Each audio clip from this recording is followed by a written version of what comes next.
On this episode of The Cave and the Fire, I get to spend time with Dean. Dean is an artist, a father, a husband, a 12-stepper, a lover of the more than human world, and a survivor of the streets. He has an absolutely remarkable story of redemption and hurt and healing. Growing up in Germany was a different experience. This is only 30 years after the war. There's evidence of World War II everywhere. Anybody over a certain age had been through the war, either fighting in the war or victims of the war. And my stepdad, he was born in Berlin in 1948. And he was born into a city of ruins. I can't even fathom what that would be like to be born into a destroyed city, an environment of scarcity. Dean's model of men bore a brittle outer shell and a weak inner fortitude that left him feeling unlovable and abandoned.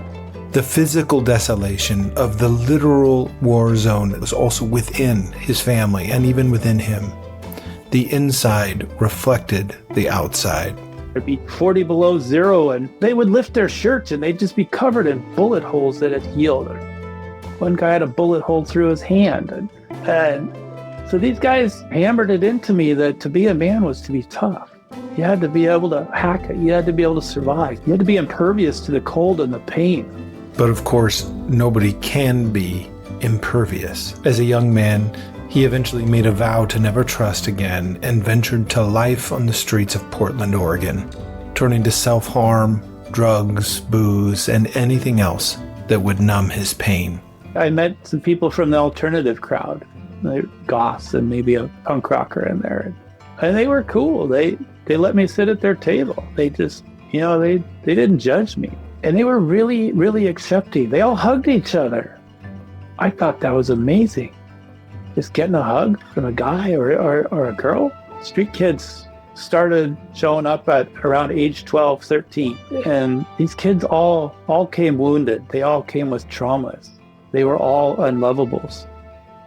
And so all of them understood that feeling and embraced each other. They didn't know any healthy coping mechanisms, but they knew a lot of unhealthy coping mechanisms that worked to not have to feel that unlovability. And they freely shared those with newcomers. It's like, oh, hey, welcome to our world. I can see you're in pain. Hey, let me help ease your pain a little bit. Just make life just a little bit easier. Here's some drugs. Here's some alcohol. Let's have sex. Just any number of ways to cope with that pain. And I'll be honest, I was suicidal. I was ready to end my life. And then I hit the streets, and these people with their drugs and alcohol saved my life. I didn't commit suicide because they gave me something to numb the pain. Eventually, of course, that caught up with me and nearly did me in also. But at the moment, it saved my life. And I have a lot of gratitude for these people. I almost died many times. I should have died many times. Dean tells the story of the Lord of the Flies, which for him describes life on the streets as a kid. He mentions the character Piggy, who is jumped on and is just on the verge of being killed by the other kids towards the end of the book. They have Piggy on the ground and they're chanting and they're going to kill him. Just happens in the story that the grown-ups show up right then, a rescue ship, and stop the killing and rescue all the boys. But on the streets, the adults never show up. Piggy dies over and over and over again. There are endless unnamed Piggies out there that die on the streets to this very day. These kids that we drive by every day panhandling, a lot of them aren't going to make it. But Dean heard God calling him off the streets and away from addiction. He is one of those that did make it, who is making it right now. And part of his story of getting clean and sober involved moving into the wilds of Alaska, where he lived alone in the wild places for 3 years, trying to find healing. I came with so many walls built around me, my armor that I was wearing, but also emotionally, you couldn't come within a mile of me emotionally. And now I walked into the wilderness alone. It was a rainforest. It rained every day. And I built an outdoor camp. No walls, no tent, just a tarp. I built a sleeping platform up in a tree. Something started to happen in the wilderness. As I didn't understand it, but in that solitude, going a week or two at a time without talking to any other human being, only hearing the sounds of the water falling from the sky and the ravens flying over me and the deer walking up the riverbed and the squirrels chattering. And sometimes it'd be completely silent, just dead silence. I'd never heard silence like that. It was so quiet. I could hear my heartbeat. I could hear the blood rushing through my veins and my ears. That armor started to melt away. I came there covered in iron, all this metal, and it rained every day. The wilderness knew what I needed. The wilderness was not going to leave me. The wilderness knew how to hold me. And I let it embrace me. I'll let Dean tell the rest of his story himself, but suffice to say, you don't want to miss it. It's led him into a place as a husband, a father, as a man, with a heart to show up. It's led him to confronting his own desire for dominance and control. I know my false self wants to believe that it's about me, that I'm in control, that I can fix things, that I can manipulate things in my favor. When most people talk about patriarchy, they're not talking about fathers giving their lives in service. No, they're talking about this very compulsion Dean is mentioning, to dominate, which literally means to rule over. Tried that many times and always failed. Or at best, get a transactional experience and not a transformational experience. I think surrender is one of the most masculine things I've ever done. Surrendering, I know it's very, very un-American to talk about. What is masculinity? Being able to be present with another person. That's masculinity for me. Check out the entire conversation with Dean on The Cave in the Fire. It's starting right now. Well, Dean, thank you. So good to have you to be able to hang out together in this way. And thanks for being willing to share some of your story today. I know a bit of your story. I'm looking forward to hearing more. And I thought maybe a place we'd start is just towards the beginning. It's not been an easy journey for you. There's been some, twists and turns. And the story I tell myself is that part of your journey began where it did because of some early wounding. I say that in part because that's where all of our story starts. What happened early on for you in your life that kind of led you into some of the places from which you've now found some beautiful, beautiful recovery? Earlier this year, I was in a conversation with Glenn Siegel, and he was mentoring me on how to perform a ritual, how to create a ritual. And he really wanted to start with my core wound. And I said, well, I know what my core wound is. And I named it, and he's all, no, I think we need to go deeper. It's like, okay, all right. And I said something else, and then he goes, no, we need to go deeper. It's like, whoa, okay. And we went back to when I was about 4 years old, and when my biological father, for the most part, removed himself from my life, and he went somewhere else, and I didn't see him very often. And for a 4-year-old, that's really confusing. I didn't understand what was going on. I was like, Daddy, why'd you leave? I don't get it. What's wrong with me? Am I unlovable? Am I not enough? I don't understand. And then I lived for 4 years alone with my mom till I was 8, and I became the man of the house. And I was the man that would meet mommy's needs. I would comfort her when she was crying. I would be there to do whatever needed to be done. And I felt like we had a really good relationship. But then she met a man from Germany, an old childhood friend. And she decided to marry this guy.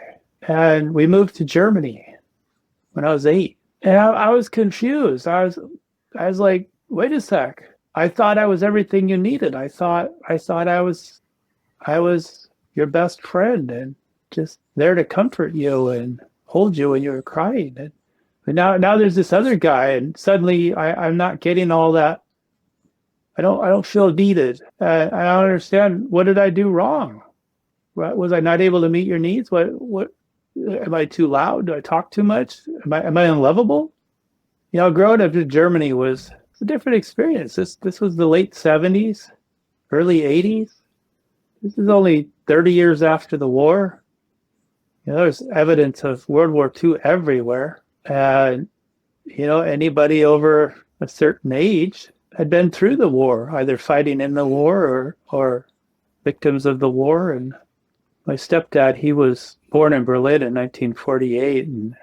And he was born into a city of ruins. And I can't even fathom. I don't think very many people in our country can imagine what that would be like to be born into a destroyed city and an environment of scarcity. This was during the blockade from the Russians, I believe, when they had to airlift all the food and water in. And his dad was gone. He had no healthy masculine role models. He was raised by his mother and grandmother. And, in their culture, children were allowed to be seen, but not heard. And nobody ever said, I love you to him. Nobody ever hugged him. And he just never really learned how to be heard. He didn't talk very much. And I didn't understand that. Okay, my mom doesn't need me anymore. Clearly I'm some kind of dysfunctional, can't meet her needs, and this man in my life, he won't talk to me. And I don't know, when I was 12 or so, I started going to this bird watching group out in the woods on Saturday morning. And it was all these old German guys and just a couple young guys like me.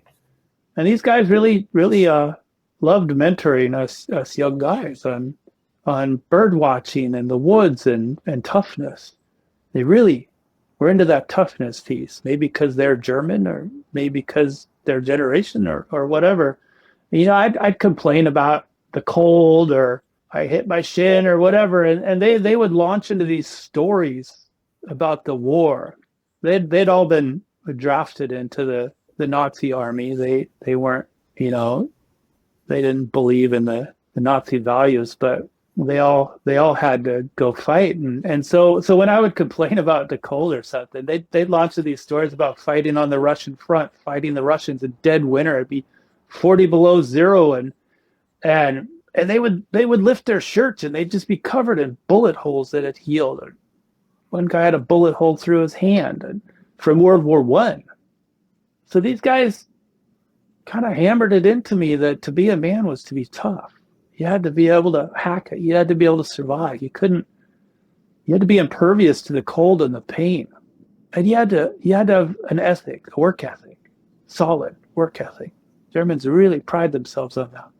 These guys were my earliest real masculine role models that I remember.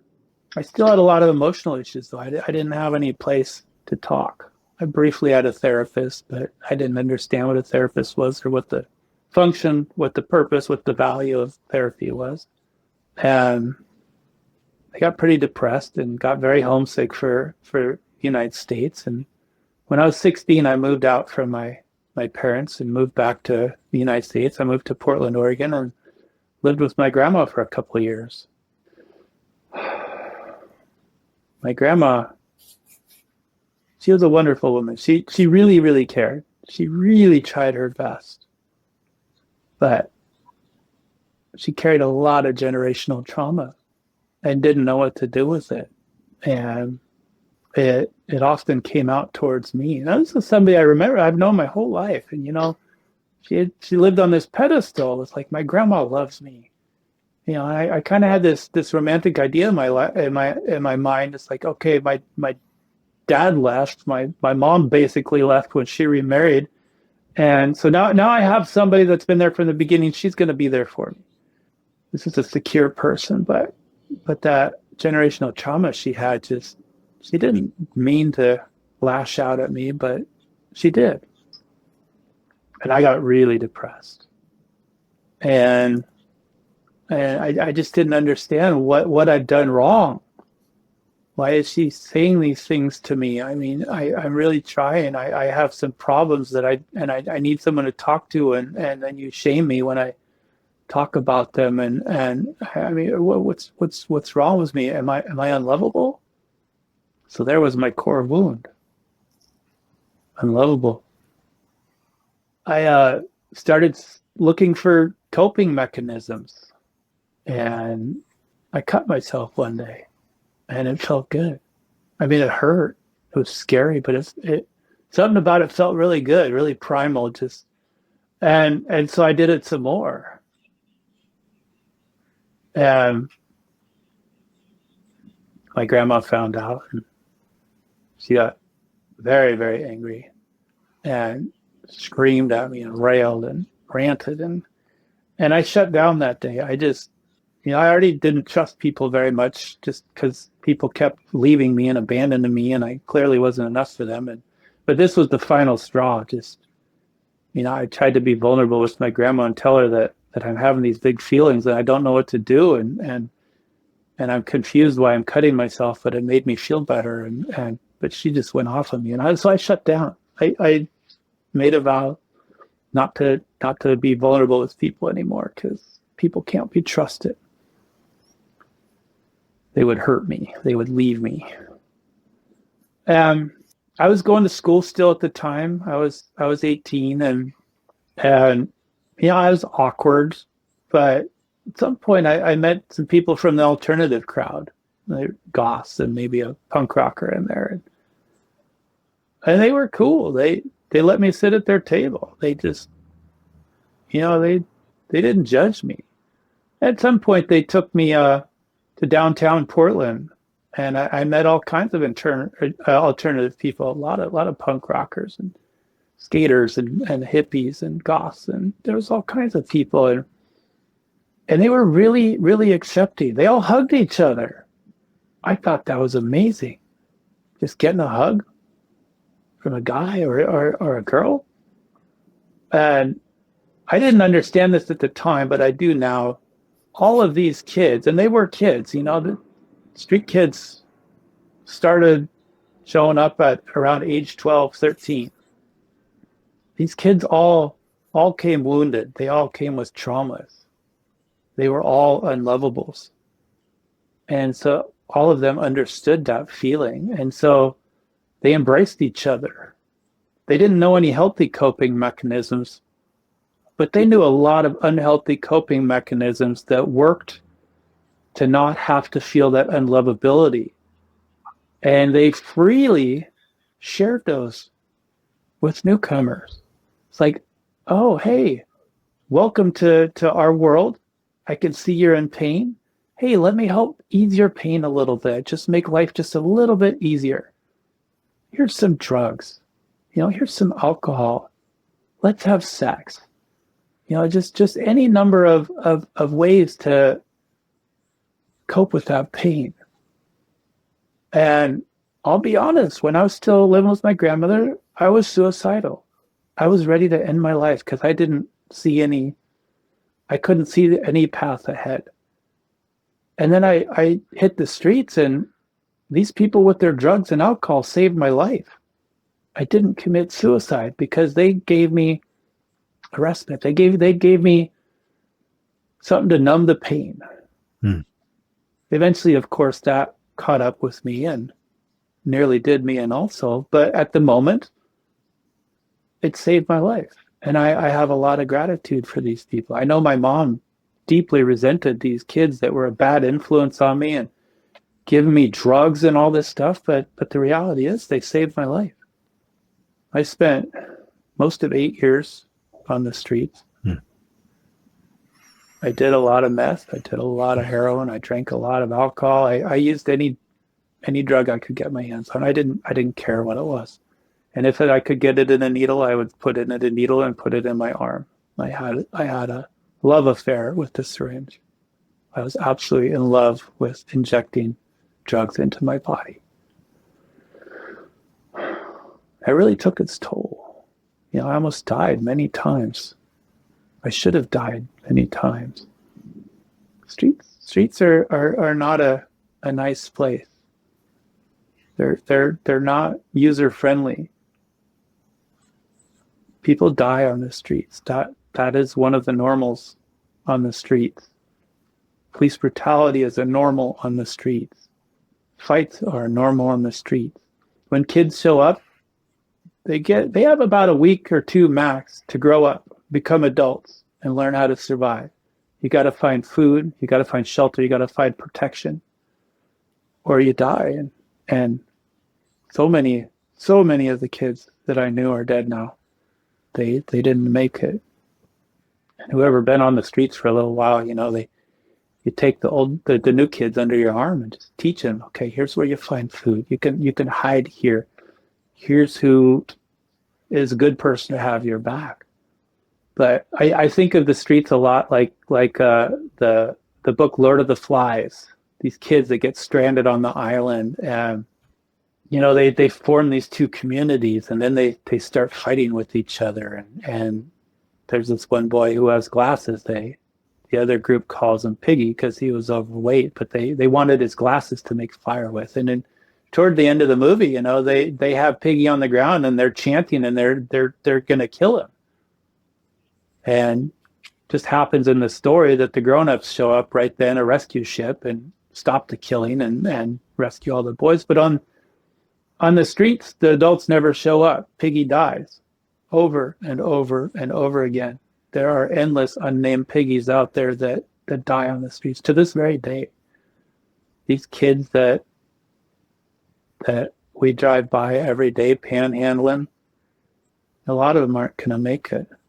They're all unlovable. They're all just trying to find a space of acceptance and lovability, and the drugs that they're using, they don't want to be assholes. They don't want to wreck the world. They just want to not have to feel their core wound. And the drugs are helping them with it. Something amazing happened. And it was the beginning of the transformation. When I was 24, I'd been using meth every day for a couple months straight, and I was pretty underweight, and I just was not feeling good. I barely slept. I was smoking 4 packs of cigarettes a day. I was mixing heroin with the meth so that I could sleep at night. And I remember walking across the bridge one night, like 2 a.m, and looking down there, thinking about what would happen. And I heard a voice. It's the first time I consciously remember hearing this voice. And it said, "You need to go on a quest." Like, what? Quest? What is a quest? And I know now this was my higher power, God speaking to me. And God is the leanest of speech. I know in Illuman we like to talk about be lean of speech, but every time I've heard this voice, it's always things like, go on a quest, do this, do that. You are here. That is enough. It's always just to the point with the bare most minimum words.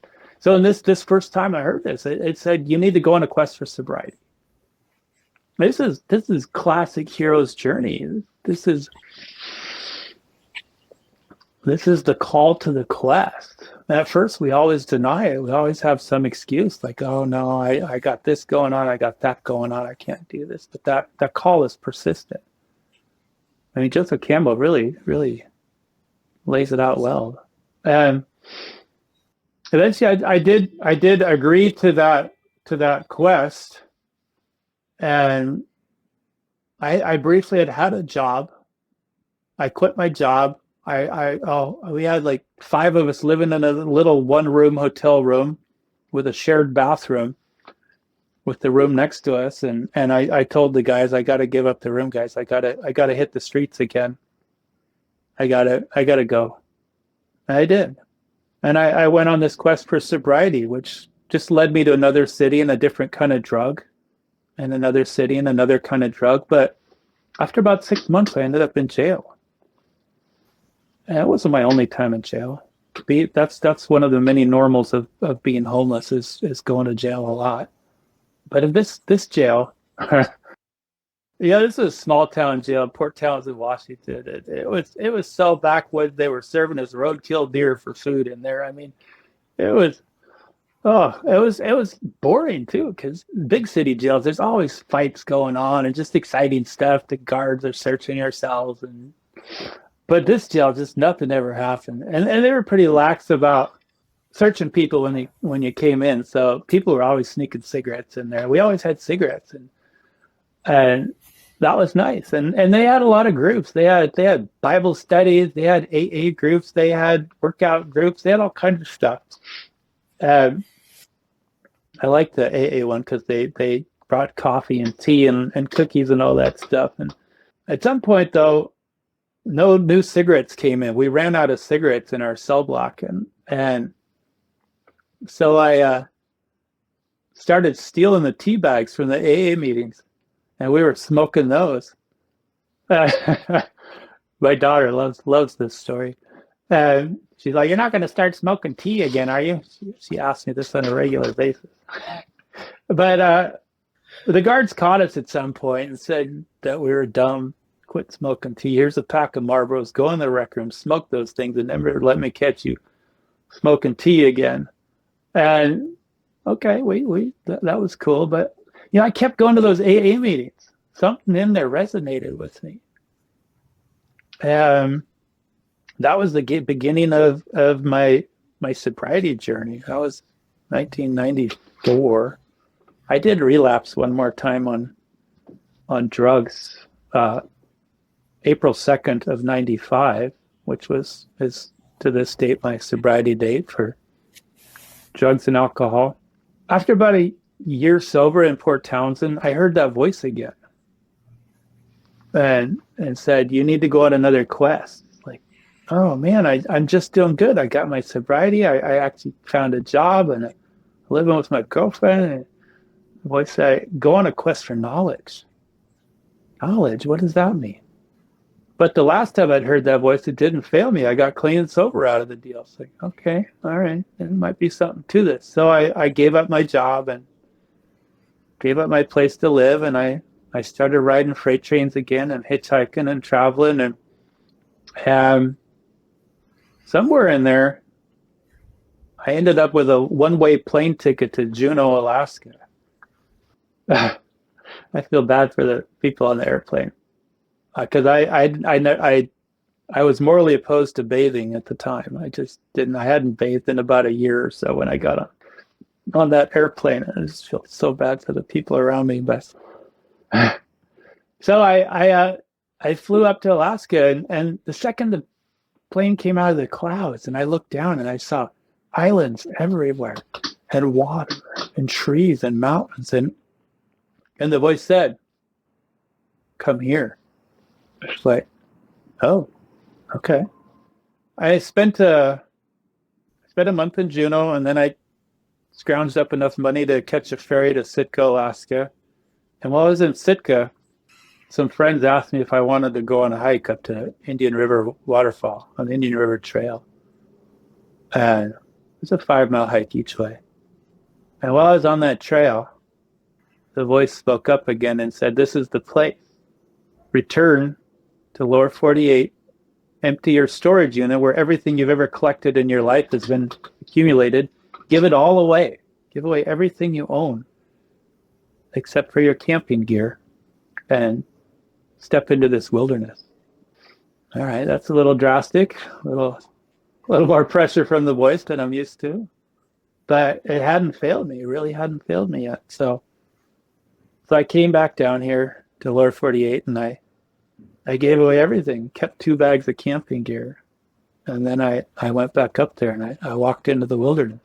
Now, for a visual, I was a punk rocker that whole time on the streets. I had every color mohawk you can imagine. I had chains around my neck. I had big biker fighting rings. I had tattoos everywhere, and leather jacket was covered in razor wire and barbed wire and spikes and metal, and you know, it was my armor on the streets. Fighting is so normal. You just always have to be ready to defend yourself, both physically and emotionally. I came with so many walls built around me, my armor that I was wearing, but also emotionally. You couldn't come within a mile of me emotionally. And now I walked into the wilderness alone. It was a rainforest. It rained every day. And I built an outdoor camp, no walls, no tent, just a tarp. I built a sleeping platform up in a tree. There's a lot of bears there, brown bears, about 2 per square mile. And I slept up in this tree, and I had a kitchen down on the ground. And, something started to happen in the wilderness. As I didn't understand it, but in that solitude, going a week or two at a time without talking to any other human being, without hearing my voice, only hearing the sounds of the water falling from the sky and the ravens flying over me and the deer walking up the riverbed and the squirrels chattering. And sometimes it'd be completely silent, especially in the winter, just dead silence. I'd never heard silence like that. It was so quiet. I could hear my heartbeat.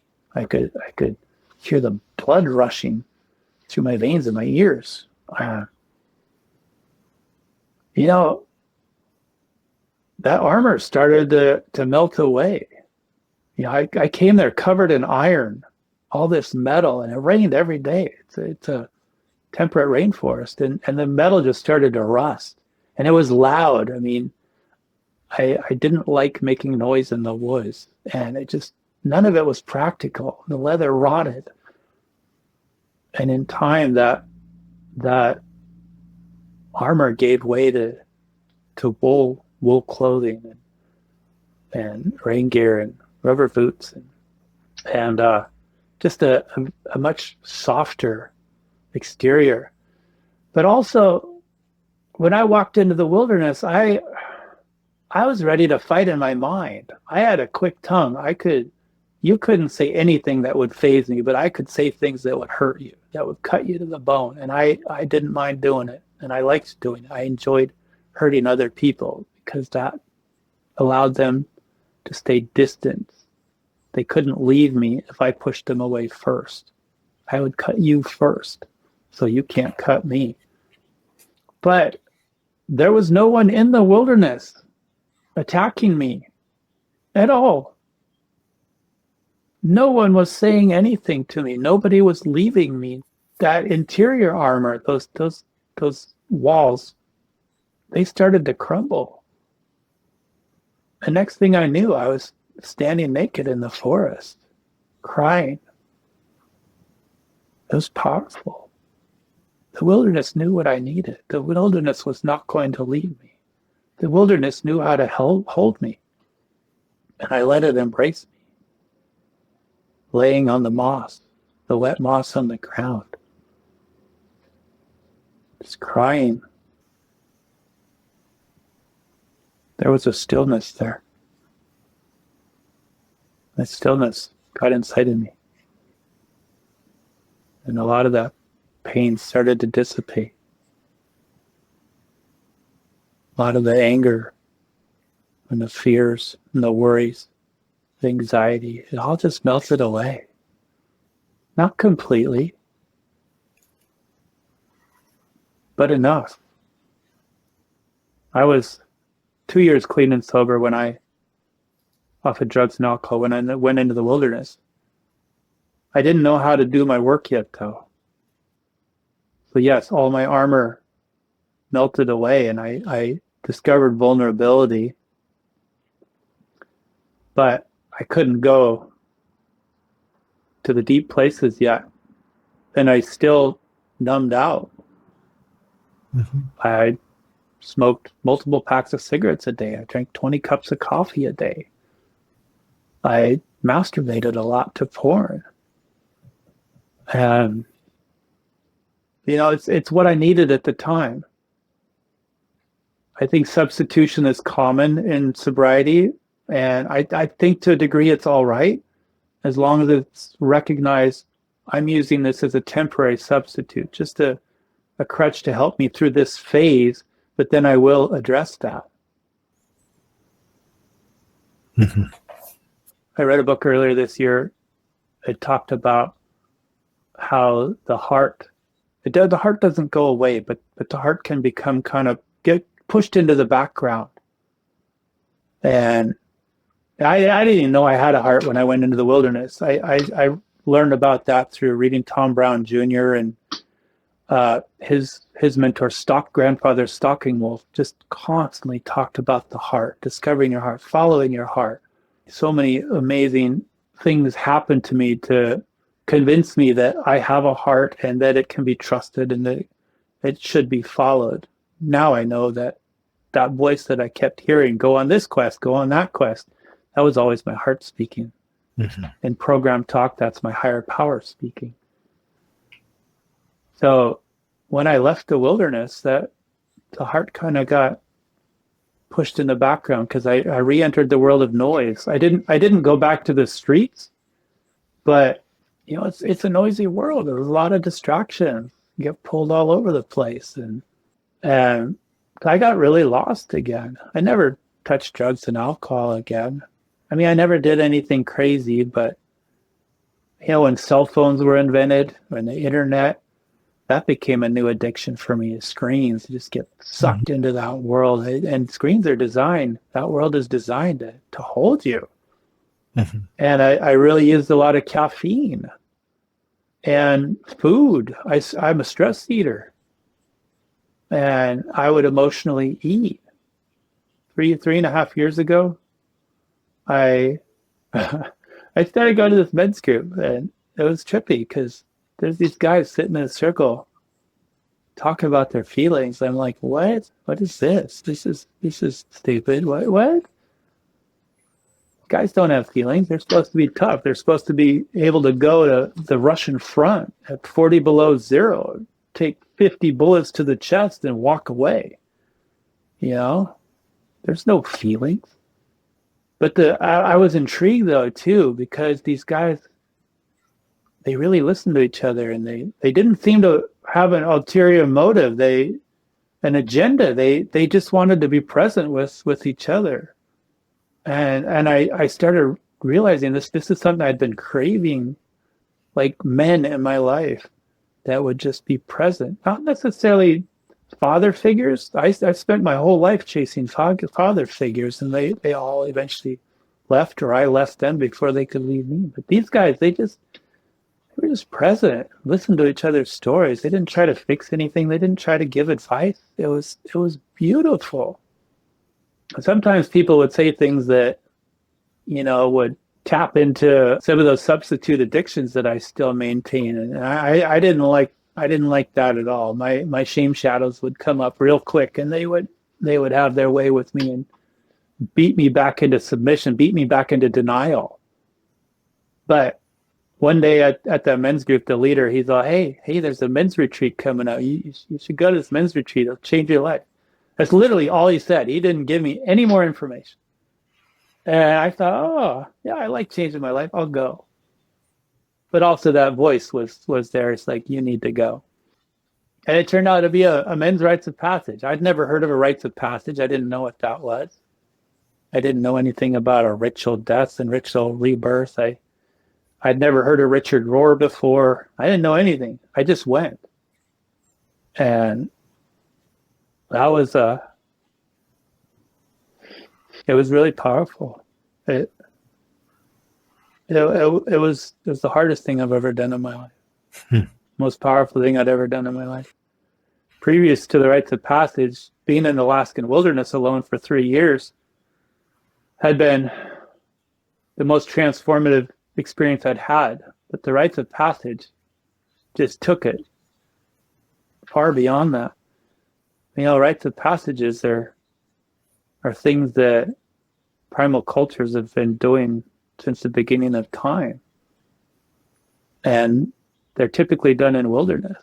And they're designed to take you to your limits, to break your ego, to find your true self, your essential self. This men's rites of passage did that for me. It pulled out that core wound.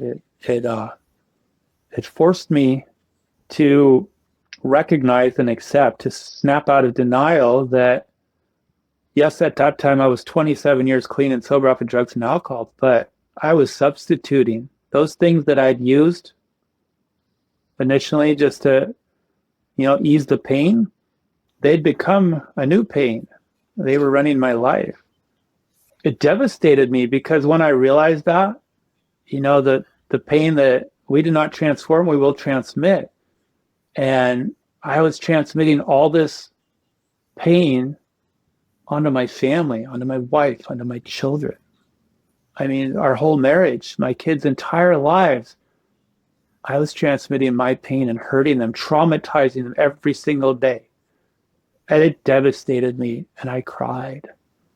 I cried every day for 9 straight months. And I wanted nothing more than to dive in and do that work. Do the trauma work, do the grief work, do the shame work, do the anxiety work, do it all. And it required me entering a whole bunch of different anonymous programs on top of AA and NA.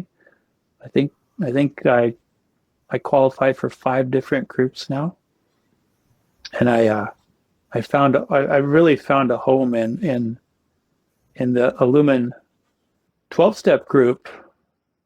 I went to an Illuman national gathering once, and we had an impromptu in-person 12-step meeting, and there was guys from AA, NA, SA, OA, and Al-Anon in that group. And there's this one guy, he was an OA guy, and he's all, man, you guys scare the daylights out of me, because at home I can go to my 12-step meeting, I can get my pat on the back for 1,000 years of sobriety, and I'm all proud of myself, and then I go home and reality hits, and then I get into my phone and start scrolling, and I start gambling, and I start looking at porn, and you guys in this group represent all those different things that I use when I go home, and you guys can see through my bullshit. And that's what I love about the Illumin 12-step meeting, is it welcomes members of all of those groups. And we're not sitting there complaining about what all our triggers are and how many times we relapse. We talk about what's working. We get into the deep stuff. We cry with each other. We love each other. We support each other. The opposite of addiction is connection. I think when I hit the streets, that connection was something I craved so much. And I think we all crave connection. I was reading a book by Brene Brown this morning, and she said that's one of the biggest things that she has learned in all her studies is we as humans foundationally need connection. And Illumin provides so much connection. It's all connection. Where men sit across from each other and look each other in the eye and just listen. Like, listen to another man's story without judgment, without the need to fix or give advice. John Bradshaw, the old TV therapist, he said, you cannot grieve in solitude. You need someone with you who's impartial, who's not trying to fix anything. Just somebody to be present with you as you grieve. A person to create a safe container to hold you in your vulnerability. And Illumin models that so beautifully. I have sat with so many men and just cried, and I don't have to feel self-conscious about it. I don't have to worry about it. I don't have to worry about what are they thinking of me, or am I manly enough? Can I survive the Russian front? Is somebody going to try and kill me or rape me on the streets? Yeah, you don't have to worry about any of that. You can just cry, let it out, and be held.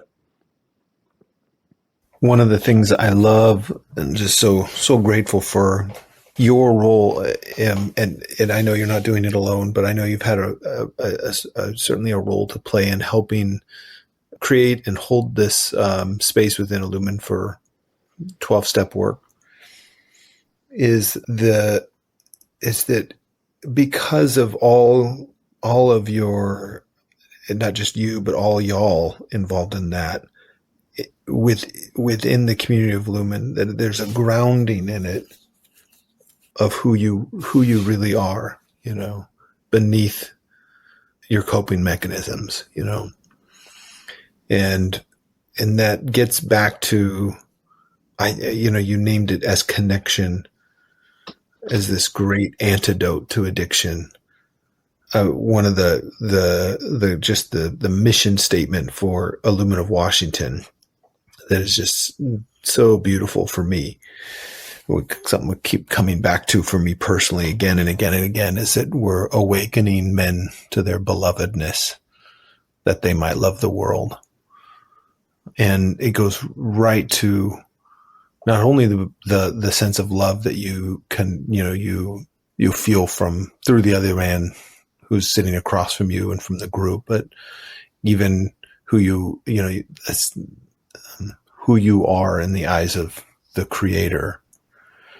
It's an identity that is there, whether you believe it or not, whether you're whether you're kind of aware of it or connected to that as a reality or not. And of course, it goes right to your core wound, yourself. Am I lovable?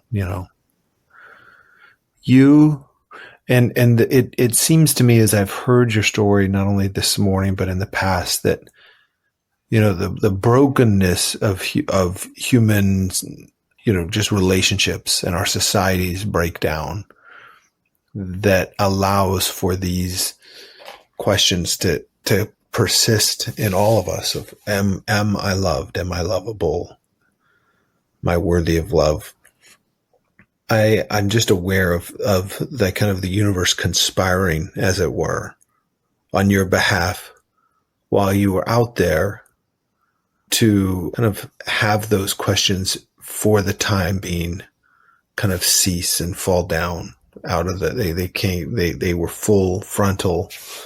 But in that 3-year period you're in the wild, they weren't the primary noise.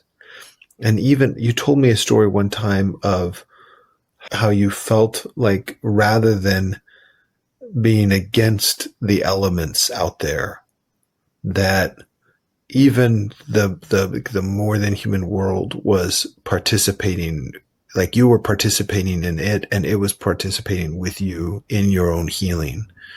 And you started to become aware of this relationship that was very, not just kind of an intuition, but was practical, And the story I'm thinking of in particular is like the raven, the way the raven showed up for you in that season and helped you hunt and find food. And there was a reciprocity for you with Raven. I wonder if you just reflect on that for a moment. My first camp in the woods. It's really hard to really encompass just how amazing that bird species is, how intelligent that bird species is, how much love they feel and empathy, and just, they don't like you to know where their nest is. But I just happened to build my camp under a raven nest. And they already had laid their eggs, so it was too late for them to move their nest. And so I got to experience with them, just the mother and father presence before the babies hatched, and then the babies hatched. And one day I heard this weird duck quacking up in the tree. It's like, these are old growth trees. These are 500-year-old, 150-foot tall trees. Now, why is there a duck quacking up in the top of the tree? It turned out it was the babies. It was the first sound that they made. Ravens have the second largest vocabulary of all birds in the world, second only to the African gray parrot. I mean, they can mimic just about anything. For whatever reason, these babies picked up on duck quacking.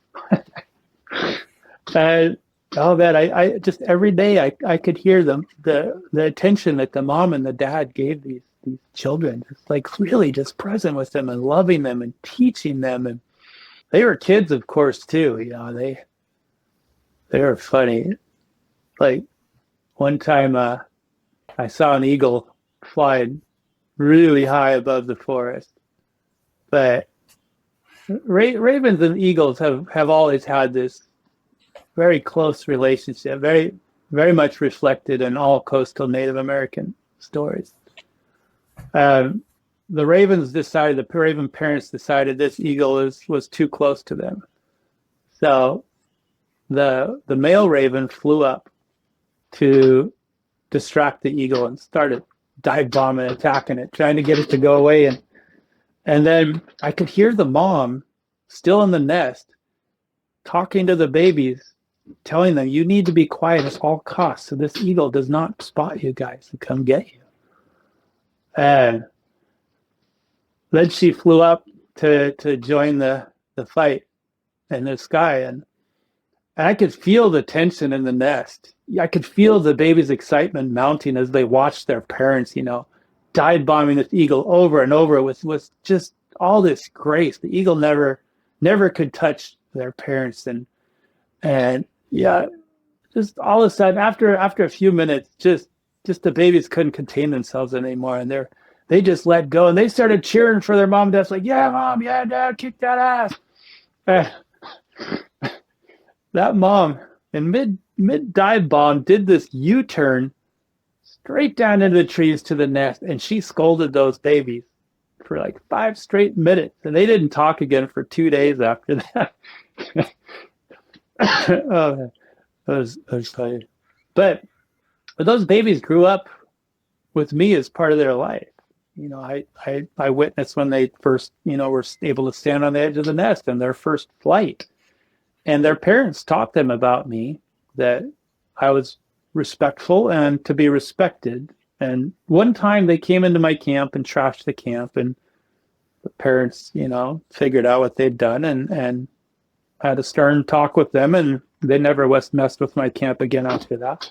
But the parents, they knew this trick, that they knew I hunted for deer, and they knew that there were some parts of the deer that I didn't take, that I would leave for the forest creatures, some of the organs. So the ravens knew that if I went out hunting, that they would benefit. So, and I learned that they knew that. So I could go out hunting, and I would wait for the ravens to come close, and they were always watching me. There was never a moment where they didn't know what I was doing. And I'd hold up my gun as a signal to let them know that I'm going hunting. And they would fan out through the forest, and they'd go find a deer, and they'd sit above that deer and just squawk until I came over and provided them with what they were after. I probably got seven deer that way, just with the raven guides. And I had a very intimate relationship with ravens. I have endless raven stories. They're so comical. They're very serious birds, but they're never too serious where they won't take time out to play. River otters do the same thing. They take life very seriously, but they always can stop to play and just be present with each other. And they share with each other. Very surprising. I did experiments, putting a single bite of food out there when I knew a single raven was watching me, and that single raven could have just swooped down and grabbed that piece of food and flew off with it. But no, they would sit there and ponder for a very long time what this meant, why I did that, and then it would squawk and send out an alert, and next thing you know, there'd be 50 ravens above this one single bite of food. They'd all be making a big old racket up in the trees, all talking about, what does this mean? Why did he put one bite down? What's he doing? Does he have an ulterior motive? And then on cue, one raven would stay in the top, Ravens always have a lookout when they work in groups. There's always one. Crows do the same thing. There's always one in the tree while everybody else comes down to the ground. And so, like on command, all those ravens swoop down for that one bite of food at the same time. One would grab it, and then the next one would grab it from that one, and they would tumble through the air, and they would squabble, and I could hear them all through the forest for quite a while, carrying on and on about this single bite of food that I'd put out for them. Like, why didn't that first one just take the piece of food and be good with it? Made it a family event, made it a forest-wide event. I don't know. They did funny things. They had respect, and I really loved that. Bears were also very respectful creatures there.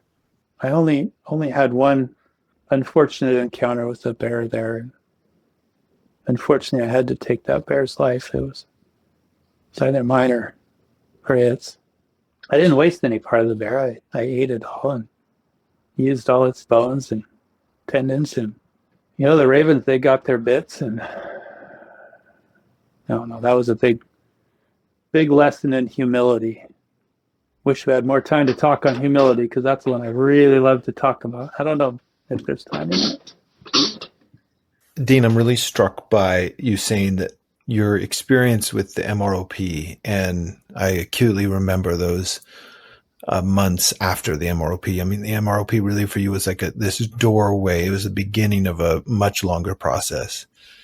That this was required more of you than living for 3 years out in the wild. And, on the one hand, we're so trained to hear of men kind of getting access to like the fuller range of their humanity. And by that, I mean, for most of us men, society has kind of given this rather narrow definition of how we can express just ourselves. And so, from an early age, we're taught, through interactions with neighbors and with friends and with teachers and with watching TV shows and whatever it is, what it means to be a man. In your case, you're talking about even some of these explicit stories from these guys in Germany. And there's so much that is part of our shared inheritance of what it means to be human that we kind of have to shove down. It's not that kind of entering into the terrain of that which we've suppressed diminishes in any way, the other parts of our humanity and our masculinity that we've been really kind of taught to focus and highlight. I think sometimes it gets presented as this kind of dualistic binary that I'm either going to be the archetype of that kind of this strong male figure, or I'm going to be this weakling, and which is whenever men are getting in touch with their emotions. But of course, it's not an either or. It's actually like there's this both and those are just two things. There's the role of what's going on for us spiritually. There's what's going on for us in terms of within our brain and our mental health, within our bodies. There's so many realms in which we're seeking to grow and mature. And so again, kind of back to my observation of just this, it's of such interest to me that you felt like this required more of you, like this inner work required more of you. And particularly because you went through the MROP right in Washington State, which, under that manifest kind of explicit goal or mission of we're wanting to awaken men, including ourselves, we're all helping each other home on this journey, wanting to help awaken men to their belovedness that they might love the world. And so as kind of we enter into the terrain of our wounds without the coping mechanisms that helped us anesthetize the pain, and holding on as best we can to this fledgling sense of I am beloved, that requires just an enormous amount of of energy, and often we find ourselves in over our heads in the midst of that conversation. And strength too. I might add, it takes a certain kind of fierceness, and that's isn't that one of the steps too of taking a fearless inventory of oneself, right? Man, that's some courageous work right there. I wonder how, looking back all the way back to like where you were in the beginning, as a boy, and also as a father now, and as somebody who, young men will be not just your boys, but just young men in in society, classmates of your kids and so forth, as young men look to you. How would you describe now what it means to be fully alive within and in terms of masculinity? Like, what does it mean to you to be a man today, and to hold on to your masculinity today in a beautiful and healthy way, perhaps in a way that, was not, you just didn't have awareness of 40, 50 years ago? I think it starts with an embracing of myself, an embracing of my vulnerabilities, an embracing of emotions. I think that's all very healthy ego stuff on a path to being able to transcend my unhealthy ego and become fully present with my higher power.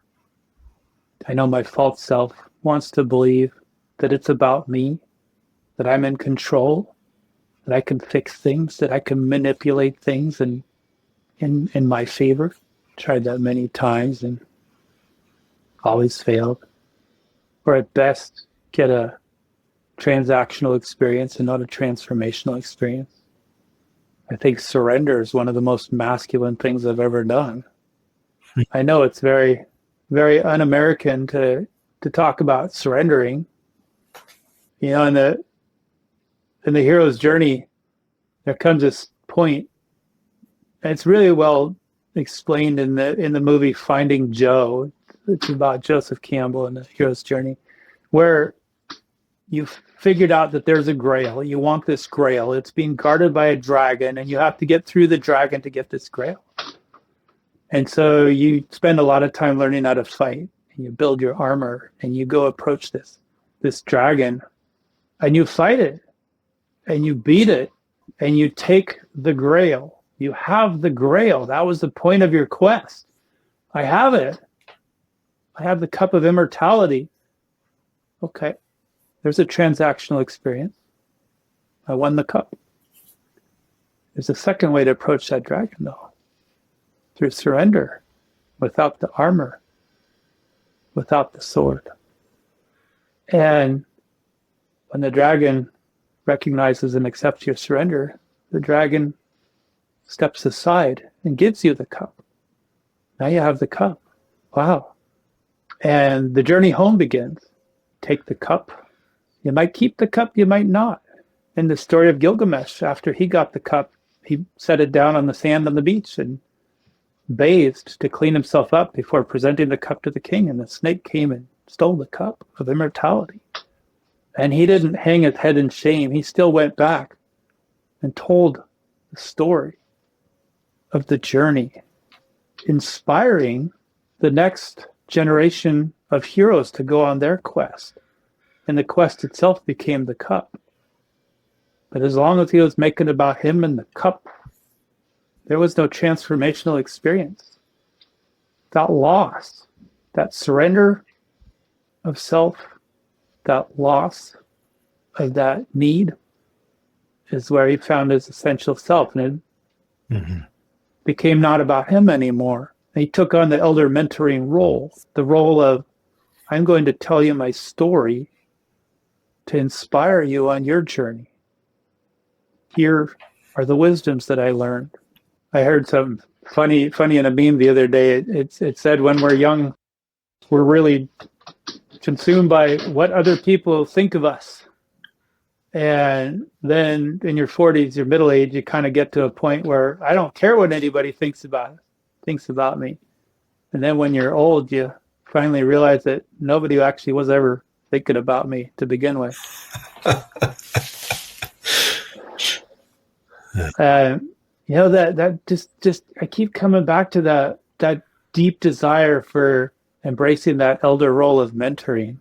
Here's the thing, Richard Rohr loves saying and is most quoted for the pain that we do not transform, we will transmit. But I really like to add this second piece to it. Once we do transform the pain, we start transmitting light.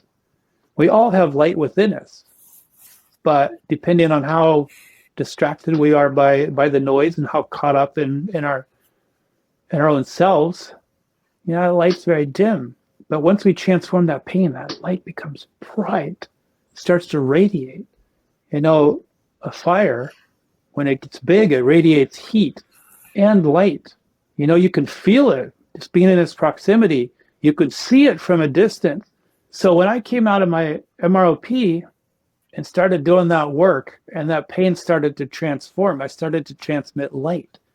All those years of transmitting my pain, my core wound, my victim identity of all those people out there wronged me and they owe me and I resent them for it, all that changed. And it was remarkable, the changes that started happening within my family, because that light is infectious. It lights up the room. It displaces the darkness, and people start to absorb that light. People see that light. They say, wow, what's going on there? I want some of that. Mm-hmm. So to me, masculinity, have the courage to do that work, to go deep, to the deepest places, the places that hurt the most. Mm-hmm. I spent so many years of my life, most of my life, trying to numb the pain, trying not to feel, using those coping mechanisms that I was taught when I was homeless. But one of the things I relish most now is being able to feel. They don't have to be good feelings. It doesn't have to be happy, joyous, and free all the time. I can sit with the pain and the grief and the hard times just as much. I love being able to feel. Mm-hmm. Mm-hmm.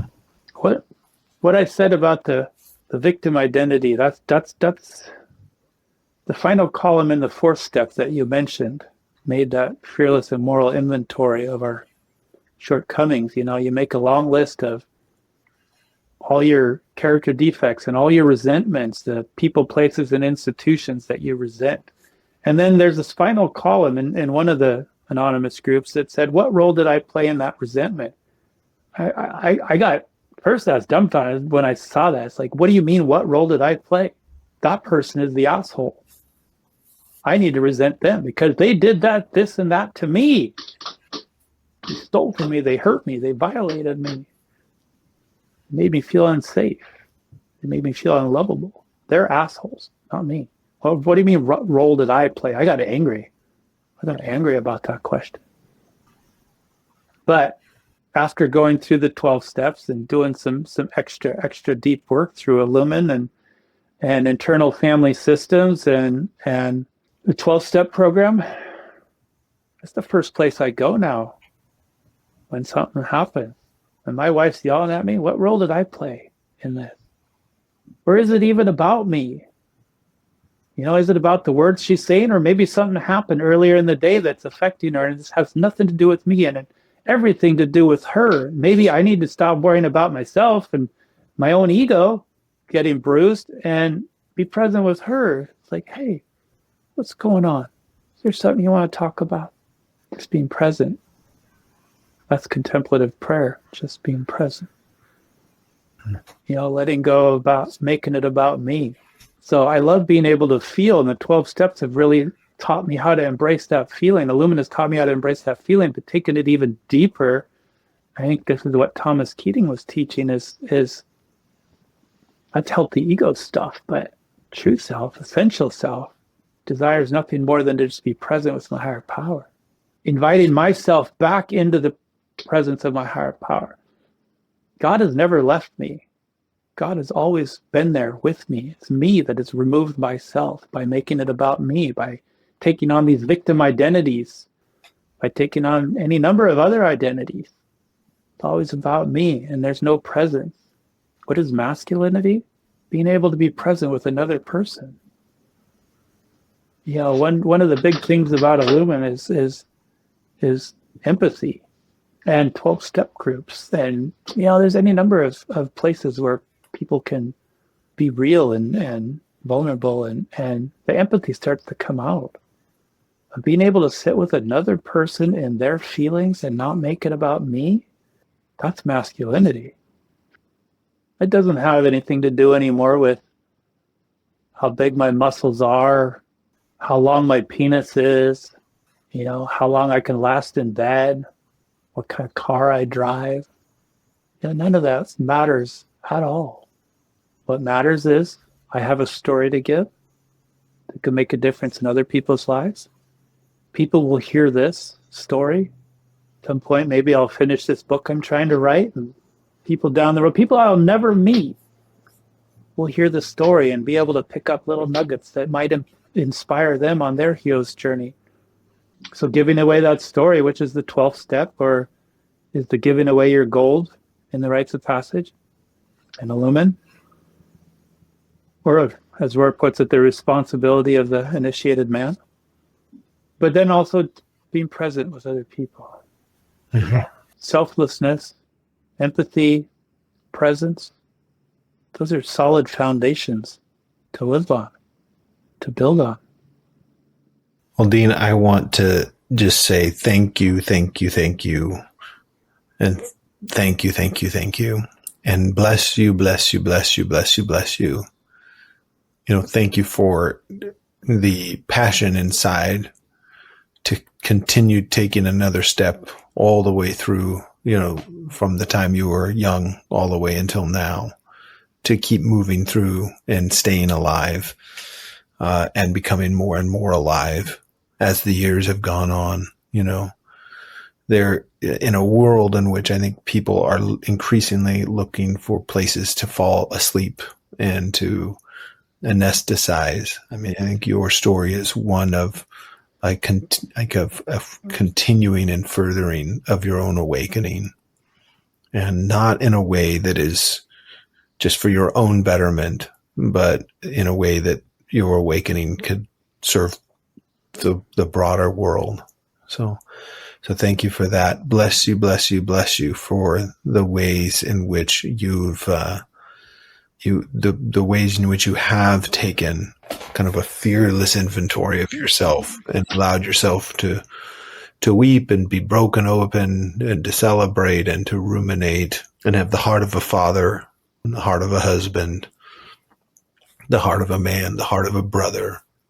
So grateful for all the ways in which, you see both passion and love and kind of just a real depth of openness and groundedness in your story, and for offering it all. And I look forward to reading the book whenever it's, but beyond whatever book you might write on paper, which, I hope you do.